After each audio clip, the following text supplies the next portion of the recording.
All right, so this is my review for The Other Side of Madness, which came out in 1971. So, I watched this on Tubi, by the way. The Other Side of Madness is a niche or niche, however you say it. I've heard that word pronounced both ways. So, The Other Side of Madness is a niche art film that was released in December of 1971, though it might have been shown earlier than that. Looking up the official release said December of 71. Anyway, so it starts off though with this disclaimer that the events of the movie were recreated based off of the news articles and broadcasts available to the public at the time. Because of that, it's important to note that there are many things depicted in this film that weren't completely accurate, though that's before, and I'll admit, this was created before Susan Atkins, Vincent Bugliosi, and Tex Watson's books were published. That last part's not part of the disclaimer. The disclaimer is just saying that it was based off of the news broadcasts and news articles available at the time. So, the movie itself is mostly without dialogue, being more of actually a visual experience, filmed mostly, almost entirely in black and white. Very few scenes in the film are in color. The only time that it's in color is when it shows what was supposed to be Sharon Tate. Stylistically, this is a great choice, though, in my opinion, because much of the film is based off of recollection and memories. And I imagine, honestly, that using black and white allowed for higher quality cameras, as much of the film has very clear shots of the actors, scenery, and ideas. And so it's like, okay, we can only be in black and white for majority of the film, but we actually have these high quality black and white cameras, which is just my idea. I don't know if this is what they did. I just imagine this is how it went down. But because of this, the shots in the movie could sometimes actually look really modern because of this. I'm just I know I keep repeating myself here, but I'm like, I really wonder what cameras they used because these are so high quality. If you took a screenshot and posted it on Twitter, people probably would have thought some of those people, like the actor playing Tex Watson, could have been, taken today. Honestly, that's how high quality some of the shots in the film were. And I think the movie did a really good example, not even intentionally doing this, but because of this choice they made,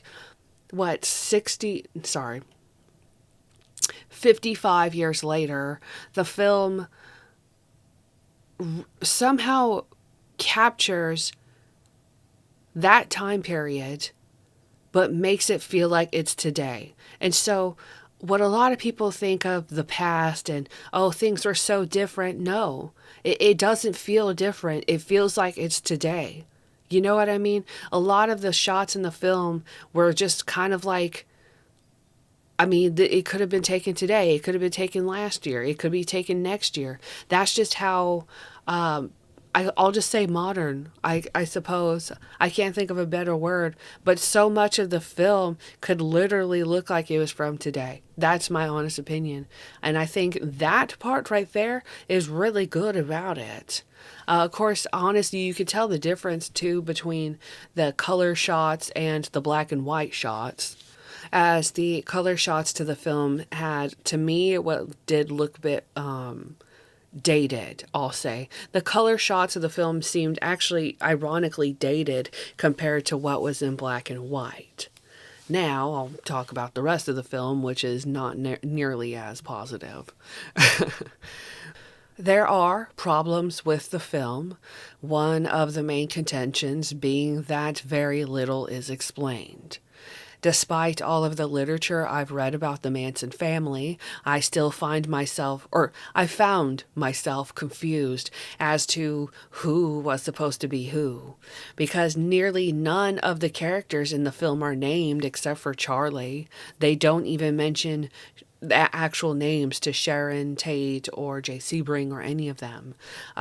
One character was supposed to be an actress that was on the court stand. I don't think this was an actual person, at the trial though. So only a couple of the actors were even obvious to identify, like who they were playing. So it was obvious that, who was Charlie, who was Susan Atkins, and who was Tex Watson. And of course, technically, who was Sharon Tate. But nearly the rest of the actors that were chosen for this film just did not have, I think, good examples of the characters they're playing. For example, we all know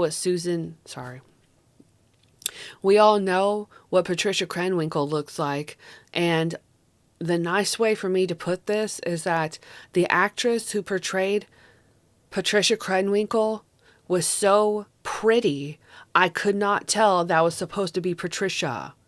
You understand what I'm saying? I was like, that's supposed to be Patricia Krenwinkel. I would be offended if I was that actress, if that I was the one chosen to be Patricia, to put it that way.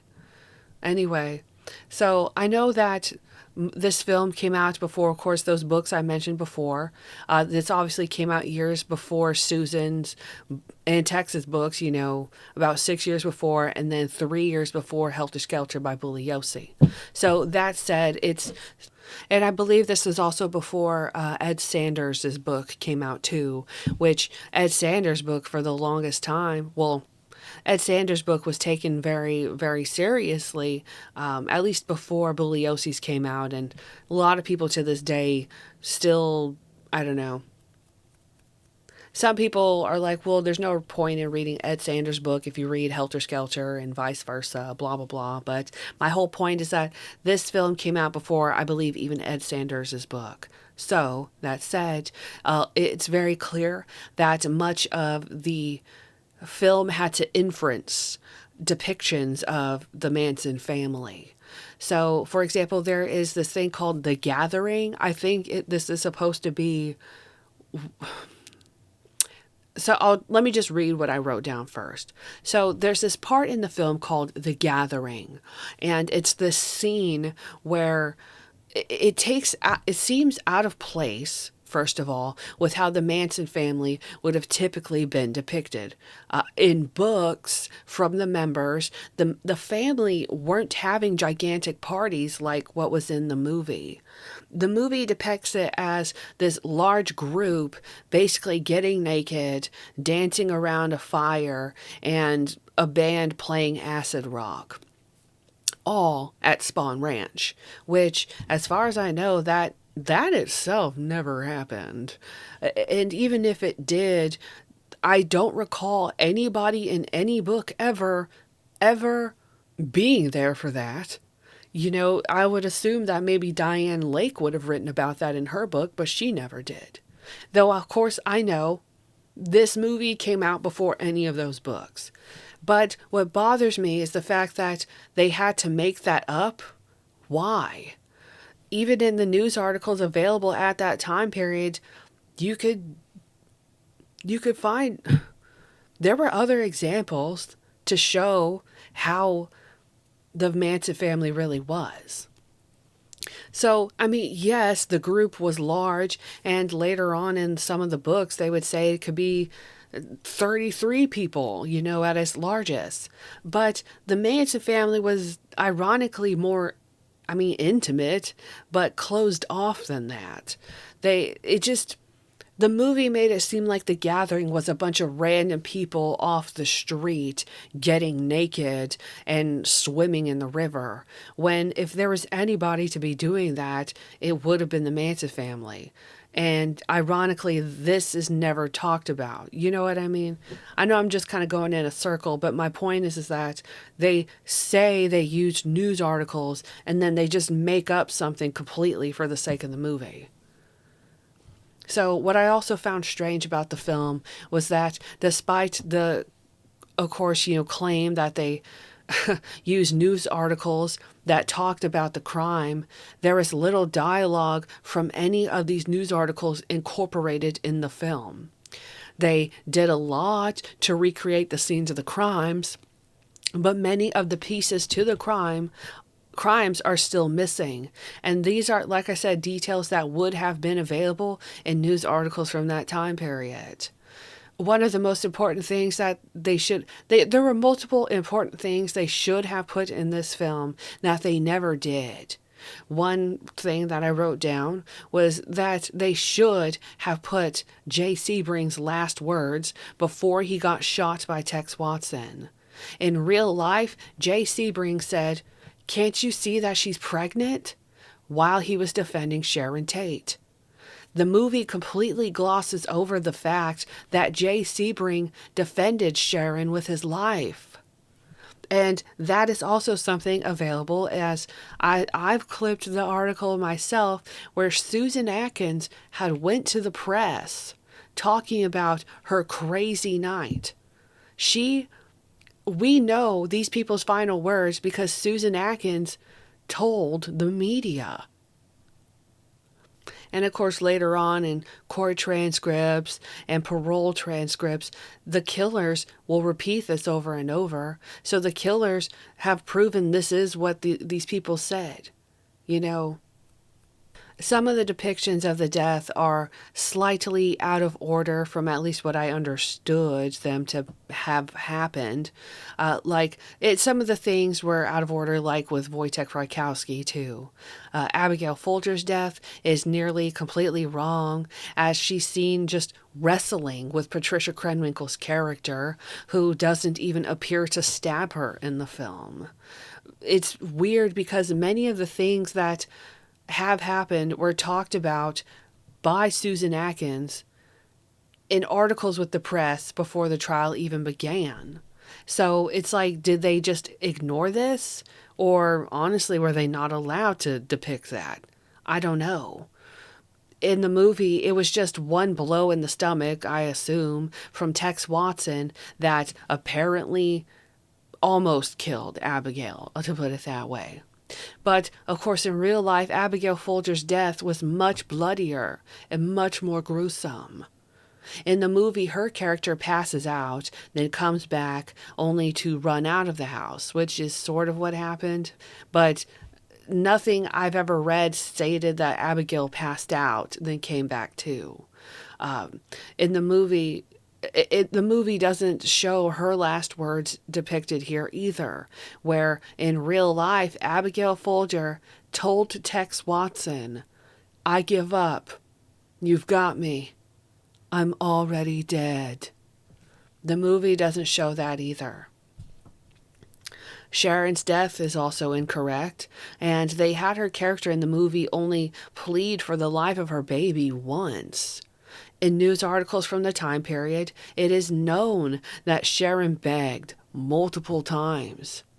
I found it gross that this movie didn't give much light, info, or anything about the victims.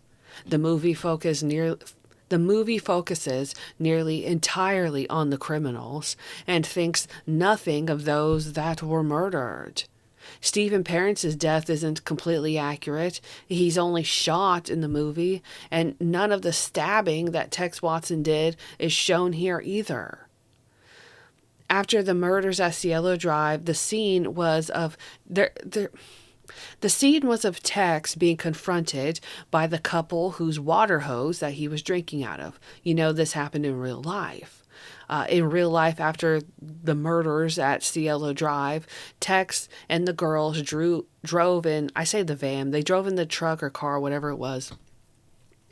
And they washed themselves off a little bit, drank some water, and the owners to that house they came out and they're like, "What are you doing?" Tex in real life was like, "Hey man, we don't want any trouble." And he told the girls to walk back to the car. And so the husband was trying to question him and ask him what he's doing on his property at like 3 a.m. And Tex starts to drive away, and the husband tries to stop it, but Tex drives off. So that's what happened in real life. In the movie, this isn't depicted accurately with the scene, and the scene is similar in a way where Tex was like, "Oh, I'm just drinking water." But then you don't see the girls anywhere. First of all, he doesn't tell them to go back to the car or anything. Basically, he just flashes, right? If I'm going to quote Susan Atkins, flash. He flashes to the car and he's trying to drive away. The husband's trying to stop it, but then he gets into a fight, I guess you would say, with the husband of the house. And the movie makes it seem like Tex was going to shoot the husband, which that's never been talked about. And in the movie, the movie makes it seem like Tex was going to throw the gun last minute, but the movie makes it seem like Tex Watson was going to shoot the husband to that house, but that didn't happen in real life either, as far as I've read, not that I remember.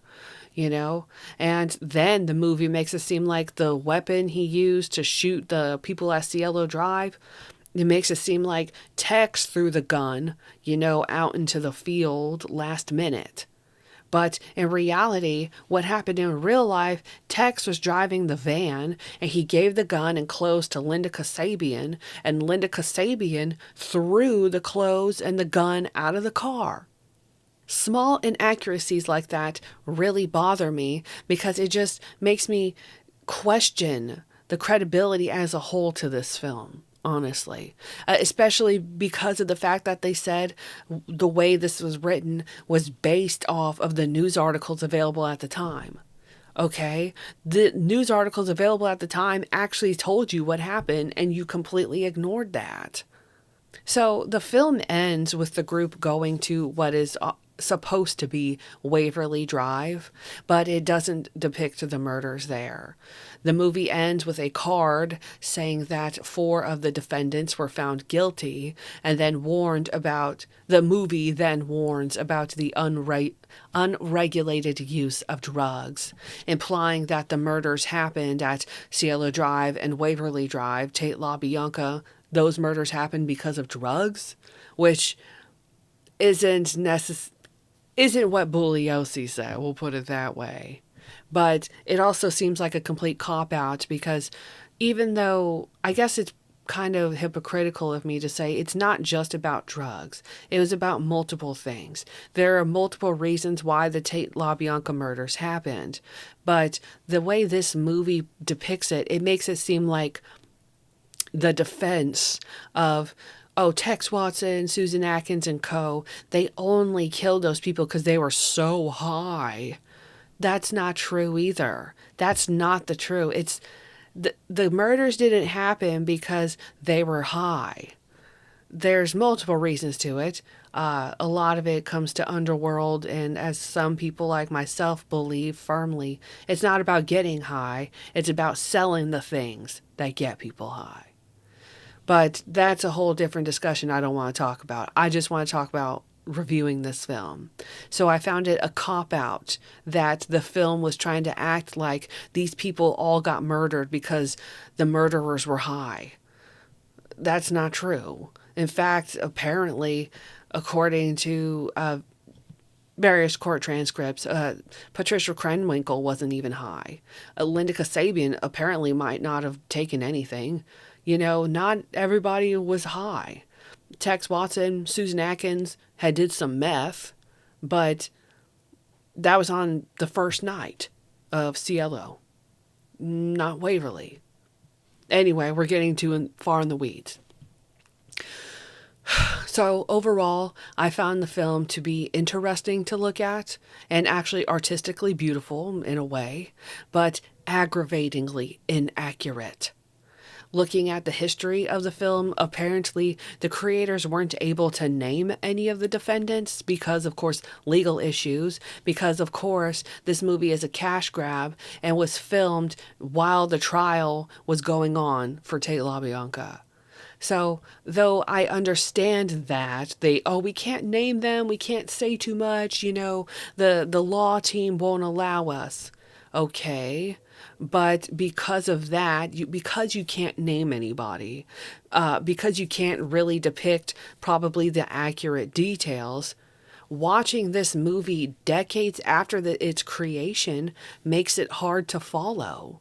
Even as somebody that is deep in the rabbit hole about Charles Manson, this movie is hard to follow. I don't know who was supposed to be who. I'm just guessing. And the reason why I could tell who was Susan, who was Patricia, and who was Tex is because I've read so much about this fucking crime. So in that way, the movie's very short-sighted because it just, obviously they didn't think anyone would probably watch this 10 plus years later. So I'll say in a nice way, the movie is very niche. It's very niche. And I don't see this film having any appeal to anybody who doesn't know anything about Charles Manson. You know, if you're not like me and you're not the type of person to constantly read about this stuff, I don't see how you would ever even come across this. You know what I mean? To me, I'm kind of like, who was the audience? Seriously, who is the intended audience for this? Because if you don't know anything about it, you would just say, what? So, despite seeming like a film that would have only focused on Charlie, surprisingly, he's not really much of a part of it. What's really interesting is that the beginning part of the film shows what I guess they assume happened right before the Cielo murder drives. The Cielo Drive murders, where they show what was like a knife and I think like 5 pills, which I think were supposed to be acid, LSD. And I think the filmmakers assumed that all of the people at Cielo Drive took acid before going there and killing everyone, which we all know is not the truth. And it also makes it seem like Charlie made them do that, which is also not the truth. Charlie didn't force them to do drugs before committing the murders. In fact, Tex Watson and Susan Atkins later admitted to hiding the fact that they were doing methamphetamine. Well, amphetamines, whatever they called it back then, but basically methamphetamine. They hid that from Charles Manson. They admitted to that. So supposedly, Charlie didn't even know 2 of those people were already on fucking meth. So anyway, the film capitalizes on Charles Manson's name, but he isn't really depicted in much of it. The film would have scenes where the group would be driving on the road and you would hear this chanting in the background where it's either chanting from Charlie or what was supposed to be like, you know, one of Charlie's sermons, right? So, but the things that were actually said during these parts of the film weren't things I ever actually recall reading about in any of the books. Yes, people like Diane Lake did say that they would gather around and listen to Charlie when he would go on his, you know, rants, his sermons, his tirades. You know, Charlie would just talk and talk and talk, and you're expected to just listen to him and obey. But they never said that he would say shit like, kill all white mothers. I don't recall that ever being in Diane Lake's book. I don't recall that being in Susan Atkins or Tex Watson's books. This is something that was just made up for the film. What news article ever wrote that? Because I so far have never come across it. I'm not saying it's not real. I just have yet to read that. I've read through, not majority, but a lot. I'll say a lot of court transcripts and parole transcripts and stuff I haven't even recorded myself reading. You know, I've just read it on my own time. I've never seen anybody say anything about kill all white mothers. And that's another thing. I'm like, that's pretty controversial to put in a film about something that was so popular at the time. You know, yes, these murders were horrible, but why are you just making up shit about it? You know, can you at least depict it correctly? You know, it's very clear, as I've kind of already said, that this movie was just an exploitation of the murders and even exploitation of Charles Manson, all for the director to get some cash. This is proven, in my opinion, actually. Not even in my opinion. This is just proven with articles that I did end up finding about the movie dating back to when it came out. For example, the Star Tribune posted in 1971 that the film deals in grisly detail with the Sharon Tate murder orgy. First of all, there's nothing of the sort in the movie, and second of all, there was nothing like that in real life. What murder orgy? And this is actually something that I think later on Bugliosi did kind of touch on in his in his book, where Bugliosi kind of wrote in Helter Skelter that there was a lot of rumors about sex tapes and sex orgies and stuff like that. There were people who apparently believed that the murders were deserved, at least at Cielo Drive, because the whole live freaky, die freaky thing, which of course is absurd. You know, I've seen people in the past, even in my own YouTube comments, say things like, maybe Sharon Tate deserved to be murdered because she was a Satanist. And that's absurd.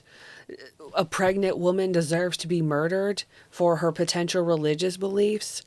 I mean, first of all, there's no proof that Sharon Tate was a Satanist. And even if she was, why does that mean her baby didn't deserve to live? So, anyway, I'm getting a little off point here, but this film was obviously exploiting of an actual tragedy. And I found that disgusting. Another article I found was from the Sunday Mirror that was also from 1971, and it stated that the film showed in bloody detail the killings of Sharon and 4 other people at her Hollywood home. It also features a horrific ritual dance in which Manson and his family worship Satan. Once again, there was nothing like that in the film, nor in real life. I suppose the closest thing that was supposed to be an orgy is the gathering scene, where a bunch of the people got naked while, of course, that acid rock band was playing. The band sounded pretty good, by the way, I'm not going to lie. But there wasn't anything like that in real life. And there wasn't anything satanic in the film at all. And I don't even just mean in an Anton LaVey way. There was nothing about witches or ghosts or 666 or whatever. The stereotypical things, nothing like that was in the film. Nothing. You just had some naked white people frolicking. Okay? And besides, on top of that, the gathering scene doesn't even show any of the supposed members of the family. None of the actors that were supposed to be Tex Watson, Charles Manson, Susan, Patricia, Linda, yada yada, none of those people were even in that scene. Once again, just showing that they just made up shit for the sake of making some money. The article from the the Sunday Mirror stated that Wade Williams claimed that the killings in the movie were done with restraint and good taste. I find the advertising to the film to be gross. It just goes to show how many people try to make a quick buck and get 15 minutes of fame off of these brutal deaths, which weren't even depicted accurately. While many things are technically right, like, Sharon did die. Yes, Abigail was murdered. But so many of the things in the film are wrong, too. Honestly, I give the film 2 out of 5 stars, which in some ways is almost too much. But I don't hate it. Though I cannot stand how this real-life tragedy was watered down to make the criminals look cool. Whether that was the intention or not, I'm not even sure. I don't recommend this to anyone that knows nothing about the Manson case because it would just be too confusing to watch and it wouldn't make sense. You have to already know quite a bit about the Manson family to even understand what the fuck is going on. And not in a, you cannot fathom this, you're not smart enough. No, it's, if you already know by heart it was Tex, Susan, Linda, and Patricia that night, then yeah, okay, you'll probably have an easy time understanding the film.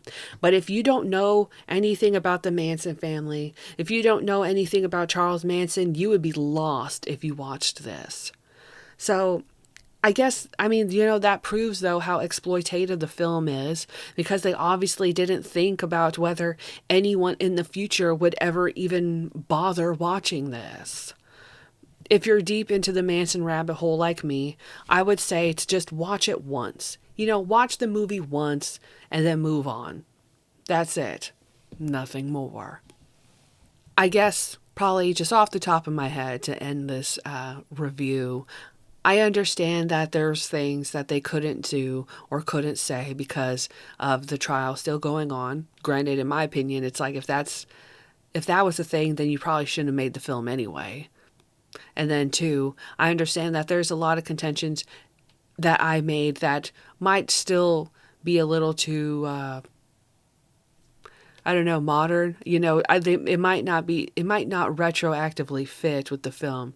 And I'm just thinking, after having read Helter Skelter, Will You Die for Me, My Life with Charles Manson, and, Child of Satan, Child of God, all these books about the Manson family, which came out in the 70s.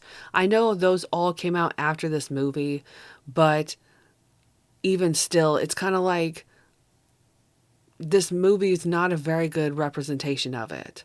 So for that, I actually understand why Bugliosi made his book. And this movie is one of the also helps me understand why Bugliosi made his own movie about it, I hate to I know a lot of people dislike Vincent Bugliosi, and honestly, I would say for good reason.